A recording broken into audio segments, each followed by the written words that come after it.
Hi there, my name is Lewis Roscoe. I am the creator of The War at Home. This is a story of four individuals caught up in the Third World War in an alternate 1989.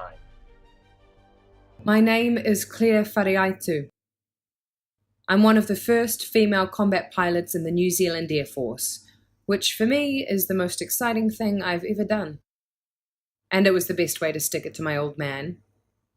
He thinks I should be married, at home, having babies, boys. Everything's become real now. War. The training flights, launching a missile into a target board near Ohapia, are gone. I have to be ready. I'm surrounded by men who think I'm going to screw up and get people killed. I need to fly better, shoot straighter. I will do it. And I will not let anyone down. As she said, Claire is one of the first female combat pilots in the New Zealand Air Force. She's going up against challenges left, right and centre. Her commanders and comrades don't think she's up to the job. Her own family wonders if she should be doing something else. And on top of that, she's taking part in World War III. She's defending her homeland. She's also defending her right to be there as a woman. But, of course, institutions and sexism of the time is going to be against her right the way through. Her journey is going to be a bloody tough one.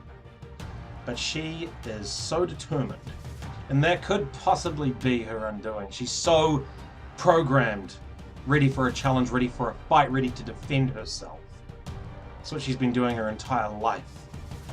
That she may not know when it's wiser to disengage from a battle or a fight than to run in guns blazing. In this timeline, the Soviet Union has taken a very different path. Instead of embracing glasnost and perestroika and dissolving in 1991, the Soviet Union has put all their might and economy behind their military in a bid to survive, and in doing so, has turned the Cold War hot. I'm Michael Whareaitu, Fire Control Officer for the HMNZS Canterbury, and I'm pretty proud of what I do. I have an amazing wife, Lynn. She's at home, just about to give birth to our first. And I've done the unspeakable. I've cheated on her. The worst thing you can do. I hate myself for it. You know, you go to sea for months on end, you get back to base at the end of it all, and you get on the chop. Yeah, we all make mistakes. I have no excuse. What I do want is to be able to tell her, but I can't. She's fucking 38 weeks pregnant, and now we're at war, and I'm away from her again. It's probably the best thing. At least out at sea I'm useful. I'm defending her to a degree, defending my unborn child. And as easy as it is to use this as an excuse, I know I'm a coward when it comes to her. I know it down to my bones. So that means I can't be a coward out here. I'll give whatever it takes to stop my home from being taken over by someone else. He's going out there to sea to fight the Soviets, but he's also fighting himself. The conflict inside him is going to have him constantly second-guessing himself. His sense of self-worth is completely shot, and his guilt is off the charts. And that's obviously going to cloud a lot of his command decisions. In this timeline, the entire west coast of the United States has been invaded. The Pacific Fleet has been decimated, and the remnants have been ordered south to regroup with their allies.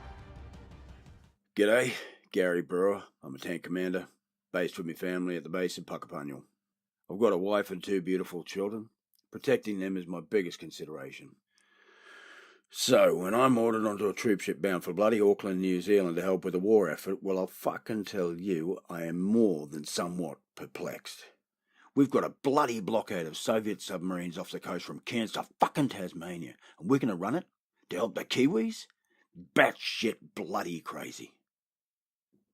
But I'll do it. I'll nod and I'll say yes, General, sir. My father raised me to be a soldier, and I am first and foremost that. But I must pray that Canberra, in their infinite bloody wisdom, know what they're doing. And my family will remain here safe at home. And we'll head over the ditch and give those communist motherfuckers a bloody ass-kicking they won't soon forget. Lieutenant Colonel Brewer is our Australian character. He is the commander of the armoured regiment that comes in the defence of Auckland. His heart tells him he should be at home defending his wife and his land, but his brain is telling him to follow orders and be a professional soldier, something that he prides himself a lot on. And so he's going to harbour quite a bit of hostility towards the Kiwis. So the Soviets have blockaded the east coast of Australia with submarines, and so rendering it unusable to the remnants of the US Pacific Fleet, they're going to be forced to come further south to Auckland, New Zealand. I'm William Oliver, 36. My hometown is Washington, D.C. It was destroyed by a nuclear device last week. My wife. Everybody's dead. My country is crippled. Whether it's because of the Soviets or that useless sack of shit in charge after Bush got glassed. I'm surrounded by my men, but I'm alone. Very easy to just take a plunge and not take a life ring. I've been told we could still make a difference. The show's not over. Everything I love. There's not even any bodies to bury, you know? Like it never existed. I hope they're right. I hope we can make a difference. Because right now I need a win. Really bad. And if that means I get to go up against the monsters, if payback is in the cards, then so be it. So Major William Oliver has lost everything. His parents, friends, wife and family, his kids.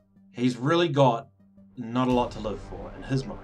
And he's going to find it a day-to-day struggle just to get out of bed. So what keeps him going?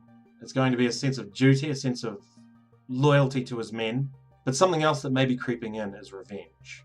And that might lead to a lot of his command decisions being rather skewed emotionally. And that may create a lot of conflicts with his men and his superiors. By the end of the story, we're going to have to see if this guy can make amends with what has happened to him. And so the key themes of this story is sacrifice. It's about ordinary people being plunged into extraordinary situations and having to step up and do extraordinary things. Another key theme is the triumph of the human spirit. These people are going up against insurmountable odds. There are monumental factors working against them. And really, it's going to become all or nothing. And each one of them is going to have to put their own inner demons aside and step up.